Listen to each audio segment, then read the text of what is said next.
എനിക്കിന്ന് ഹോസ്പിറ്റലിൽ വരെ പോകേണ്ട ആവശ്യമുണ്ടായിരുന്നു. അപ്പോൾ ഇക്കയ്ക്ക് വരാൻ പറ്റത്തില്ല എന്ന് പറഞ്ഞുകൊണ്ട് ഞാൻ ആശാനെ വിളിച്ചുകൊണ്ടായിരുന്നു പോയത്. ഹോസ്പിറ്റലിൽ കയറിയ സമയത്ത് ഇച്ചു വലിയ അലമ്പൊന്നും ഇല്ലാതെ അവളുടെ കയ്യിൽ ഇരിക്കുന്നുണ്ടായിരുന്നു.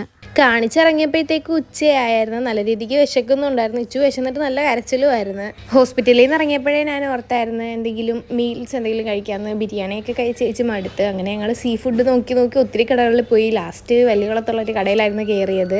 ഞങ്ങൾ രണ്ടുപേരും കഴിച്ച്. ഇച്ചുവിന് ഇങ്ങനെ മന്തി ബിരിയാണി ഒക്കെയാണ് ഇഷ്ടം. അതുകൊണ്ട് ഇച്ചു വലുതായിട്ട് അവിടെ നിന്ന് ഇറങ്ങിയപ്പോഴത്തേക്കും ആണെങ്കിൽ ഇച്ചുവിന് ഉറങ്ങാനായിട്ട് നല്ല കരച്ചിലായിരുന്നു. പിന്നെ എന്നെ കൊണ്ട് വണ്ടി എടുക്കാൻ സമ്മതിക്കുന്നില്ലായിരുന്നു. അങ്ങനെ ആശനെ വണ്ടി എടുക്കാൻ നോക്കിയിട്ട് അവൾക്ക് പറ്റുന്നില്ലായിരുന്നു. പിന്നെ ഞാൻ തന്നെ ഓടിച്ച്. ഇച്ചുവിന് ആദ്യമൊക്കെ പോകുമ്പോഴത്തേക്കും ക്യാരി ബാഗിലായിരുന്നു ഇരുന്നത്. ഇപ്പോൾ അവൻ അതിനകത്ത് കിടക്കുന്നത് ഇഷ്ടമല്ല. അതുകൊണ്ട് ഇപ്പോൾ ഫ്രണ്ടിലാണ് നിർത്തുന്നത്. പിന്നെ എനിക്ക് ഓർഡർ ഉണ്ടായിരുന്നു. അതിനുള്ള കുറച്ച് സാധനങ്ങൾ വാങ്ങിക്കാനായിട്ടും ഷോപ്പിൽ കയറിയിട്ടുണ്ടായിരുന്നു. ഒരു ഫ്രെയിം ആയിരുന്നു കൊടുക്കാനുണ്ടായിരുന്നത്. അതെൻ്റെ കസിൻ്റെ വീട്ടിൽ പോയിരുന്നു ചെയ്തിട്ട് ഫ്രെയിം കൊടുക്കാൻ വേണ്ടി കാത്തു നിൽക്കുവാണ്. ഞാൻ അവിടെ നിന്ന് ചോക്ലേറ്റ് വേണമെന്ന് പറഞ്ഞ് കരഞ്ഞിട്ട് ഞാൻ അവിടെ നിന്ന് 2-3 തേൻ മിഠായി വാങ്ങിച്ചു കൊടുത്തായിരുന്നു. ചോക്ലേറ്റ് ഒന്നും ഇല്ലായിരുന്നു അവിടെ. എൻ്റെ വേറൊരു ഫ്രണ്ട് തന്നെയായിരുന്നു ഫ്രെയിം ഓർഡർ ചെയ്തിട്ടുണ്ടായിരുന്നത്. അവളുടെ ഫ്രണ്ടിൻ്റെ ബർത്ത്ഡേക്ക് എന്താ കൊടുക്കാനായിട്ടായിരുന്നു.